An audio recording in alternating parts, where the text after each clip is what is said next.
કોઈપણ કંપનીના શેરમાં તમને રિટર્ન સારામાં સારું ત્યારે જ મળે જ્યારે તમે એના નીચેના ભાવમાં શેર ખરીદો ને ત્યારે, અને નીચેનો ભાવ તમને ખરાબ સમયમાં જોવા મળે. અને ખરાબ સમયમાં જો તમે બેસી જતા હોય, પૈસા રોકી ન શકતા હોય, તો તમારે શેર બજારમાં રહેવાની કોઈ જરૂર નથી ભાઈ. બીવડાવતો નથી, હકીકત કહું છું કે ભાઈ તમે જો સસ્તા ભાવે અથવા તો ખરાબ સમયમાં શેર માર્કેટમાં તમે રોકાણ ન કરી શકો ને, તો તમે શેર બજારમાંથી રૂપિયા બનાવવા તમારા માટે ખૂબ જ મુશ્કેલ છે. શેર બજારમાં ખરાબ સમયમાં રૂપિયા રોકવા સૌથી વધારે જરૂર છે. હકીકતમાં જ્યારે આખા વિશ્વના મોસ્ટ ઓફ લોકો એમ કહે કે ભાઈ શેર બજારમાંથી બહાર નીકળો, ત્યારે સૌથી વધારે સારામાં સારો સમય શેર બજારમાં રૂપિયા રોકવા માટે. પરંતુ લોંગ ટર્મ ઇન્વેસ્ટમેન્ટ, લાંબા ગાળાનું રોકાણ, મિનિમમ 3 થી 5 વર્ષ, બાકી તો શક્ય હોય ત્યાં સુધી તમે 10 વર્ષ માટે પણ રોકાણ કરી શકો.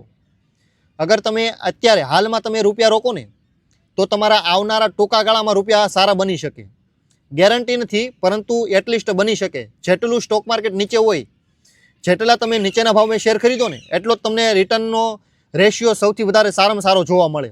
શેર બજારમાં સૌથી વધારે તમારે રૂપિયા કમાવવું હોય અથવા તો સારામાં સારું કામ કરવું હોય ને, તો તમારે ખરાબમાં ખરાબ સમયમાં રૂપિયા રોકવા. જ્યારે આખું ગામ શેર વેચતું હોય ત્યારે લેવાના, અને જ્યારે આખું ગામ લેવા માટે આવે ત્યારે શેર વેચવાના.